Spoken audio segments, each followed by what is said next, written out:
Hello everyone, welcome back to Ranker JEE maths में। यार सब कुछ तो हम पढ़ लेते हैं, लेकिन कभी कभी कुछ ऐसी बारीक सी चीज़ें हम भूल जाते हैं जिसके वजह से हमारे क्वेश्चंस नहीं बन पाते हैं। जैसे सपोज यार आपने एरिया अंडर कर्व अच्छे से पढ़ रखा है, इंटीग्रेशन अच्छे से पढ़ रखा है, लेकिन कहीं पे अगर एरिया अंडर कर्व में थोड़ा सा कॉम्प्लेक्स ग्राफ आपको देखने को मिल जाता है तो फिर आप वहीं पर डर जाते हो और वो पूरा मेहनत जो आपने कैलकुलेशन किया वो बेकार हो जाता है। ऐसे सेम अगर हम बात करें भाई कि एओडी में कहीं आपको ग्राफ्स की ज़रूरत पड़ गई, तो अगर आपको ग्राफ्स नहीं आते हैं तो फिर आपका पूरा का पूरा मेहनत बेकार हो जाता है। तो भाई इस कॉन्सेप्चुअल सीरीज़ में, जो कि एक कॉन्सेप्ट बूस्टर सीरीज़ है, कि भाई जेईई जो हमारा अप्रैल अटेम्प्ट होने जा रहा है या फिर आगे भी बच्चे देख रहे होंगे, जो भी आपका अटेम्प्ट है आपका कॉन्सेप्ट बूस्ट हो सके। बहुत ज़्यादा लंबा वीडियो नहीं बनाएंगे, मैं एक क्विक समरी दिया करूँगा कि भाई ग्राफ कैसे बनता है, किसका ग्राफ कैसा है, क्योंकि ग्राफ अगर आप देखने लगो भाई ग्राफ का ख़त्म ही नहीं है। आप पूरे सेशन ग्राफ ही करते रह जाओ तो भी आपका ग्राफ नहीं खत्म होने वाला है। But JEE point of view से जो ज़्यादा इंपॉर्टेंट है उसी की हम बात करेंगे। तो सबसे पहले आप एक बार ओवरव्यू देखने की कोशिश करोगे भाई, तो ग्राफ बेसिकली फंक्शन जो होता है हम उसको दो कैटेगरी में यहाँ पे डिवाइड करते हैं। पहला तो भाई अलजेब्राइक फंक्शन होता है, दूसरा होता है ट्रांसेंडेंटल फंक्शन। फाइन। अब अलजेब्राइक में अलग अलग तरीके के फंक्शंस हैं, polynomial, rational, irrational, piecewise, है ना। अब अगर हम बात करें भाई ट्रांसेंडेंटल में कौन सी बात आती है, तो ट्रांसेंडेंटल में trigo, exponential function, logarithmic, geometrical curves, inverse trigonometric curves. ठीक है, अच्छा ट्रांसेंडेंटल में हो गई। और अलजेब्राइक में अगर हम पीस वाइज फंक्शन, जो मतलब पीस पीस फॉर्म में होता है, तो इसमें भी कई फिर आते हैं, मॉडुलस हो गया, सिग्नम हो गया, ये सारे फंक्शंस आपको यहाँ पे देखने को, GIF, LIF, FPF, ये सारे फंक्शन आपको देखने को मिल जाते हैं। तो एक एक करके सभी को हम स्टार्ट करने की कोशिश करते हैं। तो पहले f of x is equal to x, जो कि एक आइडेंटिटी फंक्शन है। इट मीन्स x की वैल्यू आप 1 अगर रख दिया, ये x एक्सिस होता है और ये y एक्सिस, तो ये आपको y भी बेसिकली 1 मिल जाएगा। बहुत तेजी से हम चीज़ों को कवर करेंगे क्योंकि बहुत ज़्यादा समय नहीं है। दिस इज बेसिक एक सिंपल पैराबोला का graph, y is equal to x square, y is equal to x cube, इस तरीके से बनता है, symmetric in opposite quadrant, that's why it's called as odd function. तो ऑड फंक्शन में क्या है भैया कि अगर हम फंक्शन में माइनस रख देते हैं, ऑफ माइनस एक्स, तो ये माइनस एफ एक्स बन जाता है। तो x minus x minus x cube बन जाएगा, तो अपोजिट क्वाड्रेंट में सिमेट्रिक होता है ना। आगे बढ़े, graph of f x is equal to 1/x, ये क्या है, rectangular hyperbola, x y is equal to 1। अगर आप इसे यहाँ पे ले जाते हो तो ये y is equal to 1/x कैसा बनता है, x y is equal to 1, ये रेक्टेंगुलर हाइपरबोला बन जाता है। तो ये चीज़ हो जाती है ना। और आगे अगर हम बात करें f x equal to 1/x square, basically x square, अब ये निगेटिव कभी नहीं आएगा, तो जैसे वहाँ पे था सेम इसी तरीके से रहेगा, लेकिन यहाँ नहीं बन के ये यहाँ पे बन जाता है। तो हल्का सा मिलता जुलता ग्राफ है, बस इसको आप ऊपर कर दो, है ना। आगे बढ़ते हैं, x to the power 1/2 basically क्या है, positive square root of x। Positive मतलब ये जो कभी भी वैल्यू देगा y is equal to root x, ये हमेशा पॉजिटिव वैल्यू देगा। कई बच्चे बड़ा कंफ्यूज रहते हैं कि y is equal to root 9 plus minus 3 होगा। क्या ये सही नहीं भैया, गलत है। रूट 9 हमेशा प्लस 3 होगा, ये हमेशा प्लस वैल्यू देता है। अब कहोगे भैया ऐसी भी तो बात है कि रूट एक्स स्क्वायर जो होता है वो प्लस माइनस एक्स देता है। जी बिल्कुल देता है, लेकिन आप इस तरीके से नहीं लिखते हो। रूट एक्स स्क्वायर जो देता है वो एक पॉजिटिव वैल्यू मॉड एक्स देता है, और मॉड एक्स को आप एक्स लिख सकते हैं, माइनस एक्स लिख सकते हो अगर x greater than 0, x less than 0 हुआ, तो ये पॉजिटिव वैल्यू हमेशा देता है। रूट 4 की वैल्यू 2 ही आएगी, रूट 9 की वैल्यू 3 आएगी, root x square mod x आएगा। अब मॉड एक्स को आप ब्रेक करोगे तो इस तरीके से आप देखोगे निगेटिव वाई एक्सिस में ग्राफ ही नहीं आएगा, सिर्फ और सिर्फ ऊपर ही रहेगा। ये देखो ऊपर ही है ना। तो ये positive square root of x है। एक्स के पावर 1/3 की बात करें तो बेसिकली जैसे अगर आप y is equal to x cube की बात करोगे, इसका आप इनवर्स निकालोगे तो x को y के फॉर्म में रिप्रेजेंट करोगे, तो ये y के पावर 1/3 हो गया है ना। यहाँ पे क्या हो गया, आपका x हो गया। तो बेसिकली एक दूसरे का ये इनवर्स हो जाता है। जब आप इसे फिर से अगेन रिप्लेस करोगे तो ये देखो, ये जो फंक्शन है बेसिकली इसका इनवर्स कैसे निकालते हो, y is equal to x में आप मिरर इमेज ले लेते हो। तो जो y is equal to x cube function था वही इस शीशे में हमने इसका मिरर इमेज ले लिया, तो यहाँ पे y is equal to x के पावर 1/3 बन गया, है ना। तो y is equal to x में हमने एक्स क्यूब का मिरर इमेज लिया है, एक्स के power 1/3, just mirror image of x cube, because बहुत सारे इनवर्स, है ना। आगे बढ़ते हैं भाई, पीस वाइज फंक्शन, ये तो अलग ही कहानी। मॉड एक्स सबको पता है भाई पॉजिटिव होता है, एक्स और माइनस एक्स में ब्रेक होता है। अगर आप ध्यान से देखोगे तो एक्स ग्रेटर देन 0 के लिए ये हो जाती है कहानी भाई, y is equal to x वाली लाइन, और एक्स लेस देन 0 के लिए y is equal to minus x line, ये इस तरीके से हो जाती है। तो ये हो गया y is equal to mod x, बड़ा सिंपल सा होता है।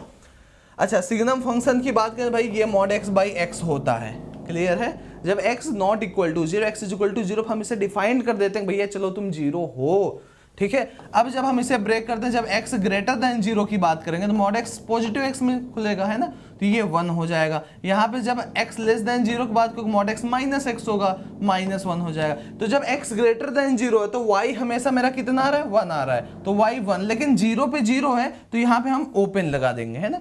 और x less than zero value हमेशा -1 रहेगी, लेकिन यहाँ पे ओपन रहेगा, और जीरो पे वैल्यू जीरो, तो सिग्नम फंक्शन भी इजी है। मॉड x बाई x लिखो, x बाई मॉड x लिखो, सब सिग्नम फंक्शन ही है। SGN x लिख दो, ये भी सिग्नम फंक्शन ही है। अच्छा, GIF की बात करें, ग्रेटेस्ट इंटीजर फंक्शन, भाई साहब आप कुछ भी रखो उससे जस्ट छोटा वाला इंटीजर रिटर्न करके देगा। तो 9 से लेके 9.999999 तक आप कुछ भी लो तो हमेशा 9 ही देगा, लेकिन 10 रख दिया तो 10 देगा। उसी तरीके से अगर आपने 1 से लेके 2 तक कुछ भी रखा, 1.5 1.4 रखा तो 1 ही देगा, इसलिए 1 पे तो 1 रहेगा ही, तो 1 पे 1 और 1.99 तक हमेशा ये वैल्यू 1 ही रहेगी, तो इसलिए देखो ये हमेशा 1 रह रहा है। 1 से 2 आप x को कुछ भी वेरिएट करो, y विल बी 1, लेकिन 2 पे ये 2 हो जाएगा, तो यहाँ ओपन कर दो, 2 पे 2 हो गया। अब 2 से लेके 3 तक 2.6 लिखा, 2.7 लिखा, 2.8 लिखा, 2.9 लिखा, तो भी आपकी वैल्यू हमेशा 2 मिलेगी, तो y हमेशा 2 रहेगा भैया। आप x को कुछ भी कर लो y 2 ही रहेगा, लेकिन 3 पे 3 हो जाता है तो यहाँ पे ओपन, यहाँ पे बेटा आपका क्लोज हो जाएगा। अच्छा, अब आगे की बात करते हैं, जैसे -1 से -2 की बात करें तो -1.5 का GIF कितना होगा। कई बच्चे बोलेंगे -1 होगा, अरे भैया -1 बड़ा है या छोटा है -1.5 से, कहोगे भैया ये तो बड़ा हो गया, तो -1.5 से छोटा इंटीजर -2 होगा। तो भाई -1 की इधर कुछ भी आप ले लो, -1.5 -1.6, उससे छोटा इंटीजर -2 रिटर्न होगा। तो आप x को कुछ भी यहाँ वेरिएट करो, लेकिन y जो होगा हमेशा -2 ही होगा, जैसा आपको दिख भी रहा है।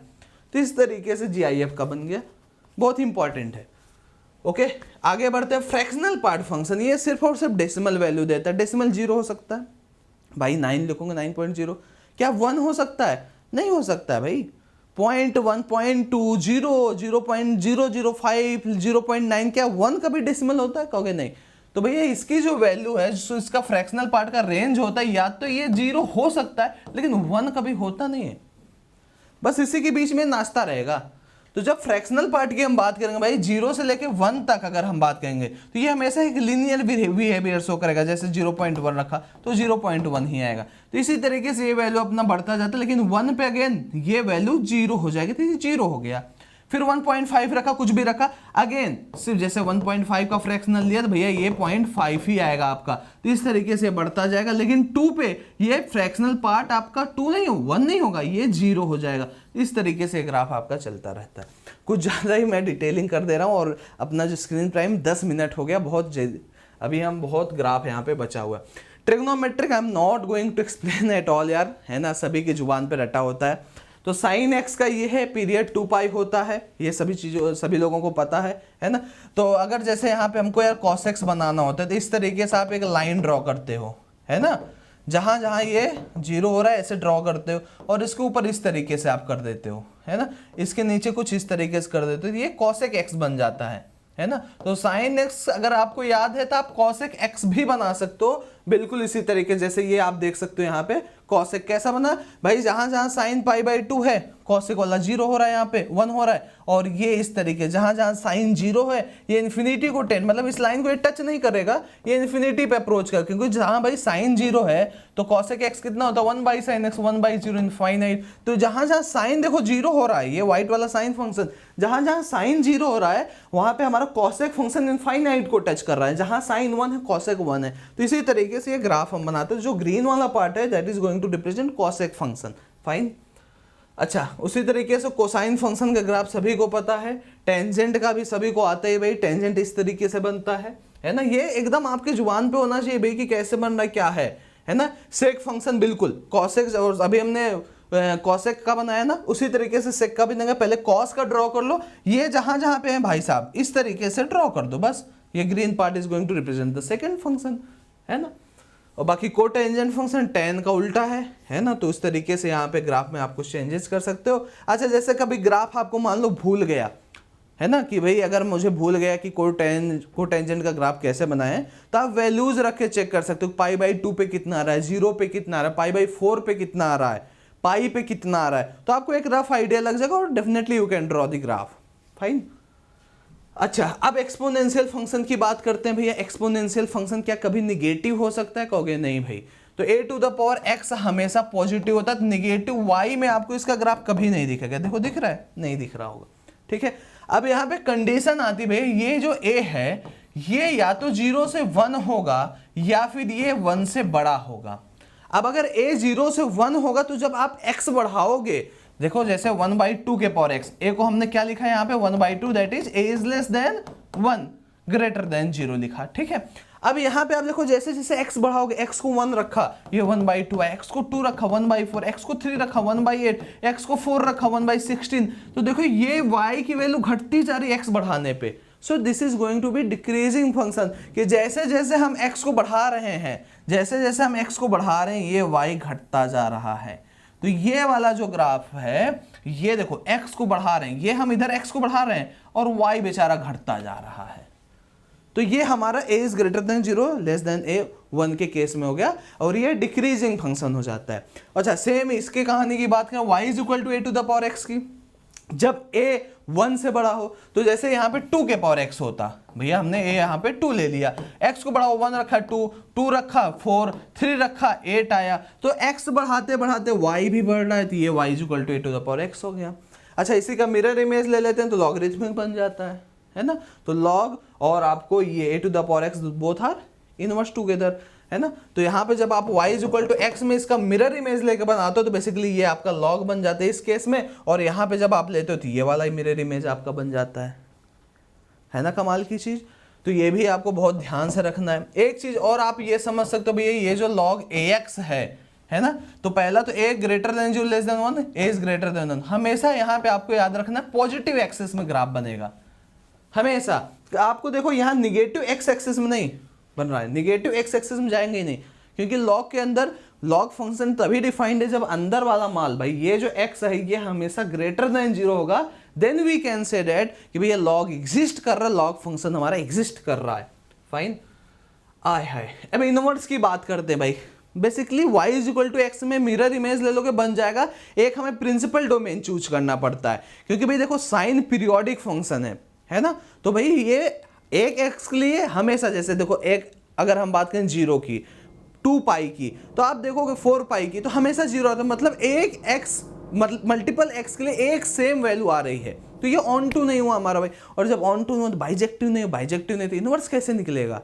तो इनवर्स निकालने के लिए एक पर्टिकुलर हम लोग फ्रेम चूज करते हैं जिसको हम बोलते हैं प्रिंसिपल वैल्यू, है ना, प्रिंसिपल डोमेन। तो हमने भाई जब साइन इनवर्स x को डिफाइन किया तो एक प्रिंसिपल डोमेन चूज किया कि यहाँ से लेके यहाँ तक की हम बात कर रहे होंगे। तो इस तरीके से एक हमने प्रिंसिपल डोमेन चूज कर लिया। जैसे अगर आप बात करोगे साइन x की, ठीक है, तो साइन x अगर आप कुछ इस तरीके से बन रहा है ना, तो यहाँ पे हमने क्या कहा कि भाई चलो यार जहां से रिपीट हो रहा है वहीं पे एक हम प्रिंसिपल डोमेन चूज कर लेते हैं। ये पाई हो गया भैया, ये माइनस पाई हो गया, ठीक है, ये 0। तो ये वाला प्रिंसिपल डोमेन हमने चूज करना पसंद किया कि भाई इस प्रिंसिपल डोमेन के हिसाब से हम काम कर लेंगे। तो बेसिकली इसने सिर्फ प्रिंसिपल तक ही ग्राफ ड्रॉ किया है। तो यहाँ पे हम क्या करेंगे भाई, ये वाला पूरा का पूरा प्रिंसिपल वैल्यू ले लिया। अब इसी का मिरर इमेज ले लेते हैं। अब कई बच्चों को नहीं समझ में आता है, बड़ा कंफ्यूजन होता है, तो मैं एक करके दिखा देता हूं, अदर चीजें आप खुद से करना, ठीक है। देखो ध्यान से, मैं क्या किया भाई, सबसे पहला काम बेटा मैंने किया कि भैया मैंने साइन का एक प्रिंसिपल वैल्यू डोमेन चूज किया जहां मुझे ये वैल्यू निकालनी है। So this was minus pi, this was 0 and this was pi, और यहाँ पे हमारा π/2 होगा डेफिनेटली, और यहाँ पे हमारा -π/2। ये y एक्सिस है, ये x एक्सिस, और this is graph of y is equal to sine x। अब मुझे चाहिए क्या, साइन इनवर्स x का ग्राफ चाहिए, है ना। तो y is equal to sine inverse x का ग्राफ चाहिए। ये कुछ हमारे पास इंटरेस्टिंग पॉइंट्स है। अब देखो उल्टा होने जा रहा है, अब चीजें उल्टी होने जा रही हैं। अब आप ये समझने की कोशिश करो भाई कि जब यहाँ पे π/2 था तो इसकी वैल्यू कितनी होगी, क्योंकि ये 1 था, यहाँ पे 0 था, यहाँ पे -1 था। फाइन। अब समझो, अब यहाँ पे x और y को हमने रिप्लेस कर दिया, एकदम चेंज कर दिया है। अब बताओ जब यहाँ पे हमारे पास x की वैल्यू जब हम 1 रखेंगे तो y कितना आएगा, साइन इनवर्स 1। साइन इनवर्स 1 कितना होगा, कहोगे भैया ये होगा π/2। समझते जाओ ध्यान से। अब जब हम लोग भाई एक बार 0 पॉइंट को जहां जहां हमें थोड़ा सा लग रहा है कि भाई चेंजेस हैं वहां पे कर लेते हैं। साइन इनवर्स 0 की बात करेंगे तो ये अगेन 0 आएगा। उसी तरीके से y equal to sine inverse -1 choose कर लो, तो -1 पे कितना आ रहा है वैल्यू, -π/2 आ रही है। क्लियर है। अब आप यहां पे ड्रॉ करोगे भाई कि आपको एक रफ आइडिया मिल गया है कि भाई जब x हमारा 1 है तो वैल्यू कितनी है, थोड़ा सा इसे हम बड़ा कर लेते हैं, फाइन। अब हमने क्या कहा भाई कि जब x 1 है तो की वैल्यू मिल गई, जब x -1 है तो की वैल्यू मिल गई। अब 1 की अगर हम बात करते हैं तो 1 पे वैल्यू आ रही भैया हमारी π/2, 1 पे हमें वैल्यू मिल रही है π/2, और 0 पे वैल्यू मिल रही है 0, है ना, और -1 पे वैल्यू मिल रही है मुझे, अगर -1 की बात करें तो यहाँ पे मुझे मिल रहा है -π/2 y पे। तो ये हमने फ्रेमिंग कर लिया भैया y एक्सिस का। अब क्या करना है आपको, सोचना कि ये जो अगर इसका मिरर इमेज लेंगे तो कैसा बनेगा। तो अभी यहाँ पे हमें इस तरीके से कुछ चीजें दिख रही हैं, है ना। अच्छा, एक चीज आपको ध्यान रखना कि ये x के लिए सेम वैल्यू हो रही है, तो प्रिंसिपल जो वैल्यू हम लेंगे, again I am going to repeat, यहाँ पे थोड़ा सा हमें ध्यान देना कि ये -π/2 से लेके सिर्फ π/2 लेंगे, है ना, क्योंकि आप अगर अगेन देखो तो ये ऑन टू नहीं बना, क्योंकि यार इस x के लिए देखो, इस x के लिए सेम मिल रहा है, so only this area we are going to take the principal domain, है ना। इसने यहाँ पे गलत कर रखा है, ये आपको सिर्फ और सिर्फ दिस पर्टिकुलर एरिया -π/2 से लेके π/2 तक ही हम यहाँ पे प्रिंसिपल डोमेन कंसीडर करेंगे। सो ये थोड़ा सा मिस्टेक है, इसे सुधार लेना, है ना। अब आगे बढ़ते हैं भाई। अब जब हम क्या करेंगे, देखो ये मेरे दिमाग में कैसे क्लिक हुआ, क्योंकि मुझे लगा यार अगर हम इसका मिरर इमेज लेंगे तो पूरी चीजें गड़बड़ हो जाएंगी। तो अगर आपका कॉन्सेप्ट क्लियर रहता है तो आपको कभी भी कोई चीज याद करने की जरूरत नहीं। मैं कभी भी ग्राफ्स देखता नहीं ना, मैंने कभी याद किया है ना। जो चीजें हैं आपके सामने रहेंगी, और अगर आपका कॉन्सेप्ट क्लियर है बिल्कुल बेसिक से, तो डेफिनेटली यार आप सही करने जा रहे हो। अगर आप कहीं गलत होगे भी तो एट द एंड कहीं ना कहीं किसी न किसी तरीके से आपको पता चल ही जाएगा। अब हमारे लिए इसका इमेज लेना आसान है, हमें पता चला कि भैया कुछ इस तरीके से इमेज मिल रहा है, तो डेफिनेटली यार यहाँ पे कुछ इस तरीके से वैल्यू हमें मिल रही है भैया। 1 पे π/2 मिल रहा है, 0 पे 0 मिल रहा है, ये कुछ इस तरीके से। सो this is the graph of sine inverse x। कितने आराम से आपने देखो बनाया कि भैया हमने थोड़े थोड़े कुछ पॉइंट्स लिए, उसी पॉइंट से हमने एक रफ प्रोजेक्शन किया कि भैया 1 पे कितना मिलेगा, और ये सारी चीजें हमने प्लॉट कर ली बहुत आराम से, तो ईजी था। अच्छा, सेम तरीके से कॉस इनवर्स x का है ना। एक हम यहाँ पे क्या करते हैं, प्रिंसिपल डोमेन चूज किया 0 से लेके पाई तक। अब उसके हिसाब से या तो आप मिरर इमेज, हालांकि कितना विजुअलाइजेशन बच्चों का तेज नहीं हो पाता कि आप याद कर पाओ। अगेन आप क्या करोगे भाई, ये जो वैल्यू हमने निकाली है ना, 0 हो गया π/2 पाई, इस पे आप x की जगह वैल्यू रख के देख लेना, फिर आपको जो मिलता है आप उसको उस तरीके से प्लॉट कर सकते हो। सेम tan इनवर्स x का आप प्लॉट कर सकते हो। जो नहीं प्लॉट कर सकता भाई मेमोराइज कर लो, लेकिन हाँ ये चीजें आपको आनी चाहिए, पता होनी चाहिए। सेम यहाँ पे हमारे पास कॉट इनवर्स है, और सेम इसी तरीके से सेक इनवर्स है, कॉसेक इनवर्स x है। ये पीडीएफ आपको टेलीग्राम में मिल जाएगा। ये है हमारा भैया कॉन्सेप्ट बूस्टर का पहला एपिसोड। सो कैसा लगा भाई आपको कॉन्सेप्ट बूस्टर? थोड़ा बहुत भी अगर आपको सीखने को मिला कि भैया आपके एक्सपीरियंस से, आपके जानकारी से हम कुछ सीखने को पा तो रहे हैं, तो फिर मजा आएगा भाई। क्योंकि मैं हर एक चीज को कवर करने की कोशिश करता हूँ यार। जो बच्चे स्किप कर जाते हैं, तो आपको चीजों को स्किप नहीं करना है। कॉन्सेप्ट बूस्टर सीरीज को देखते रहो, टॉपिक मैनिया भी साथ साथ में देखते रहो। और कैसा लगा series, should we continue it, please let me know in comment section. Thank you very much.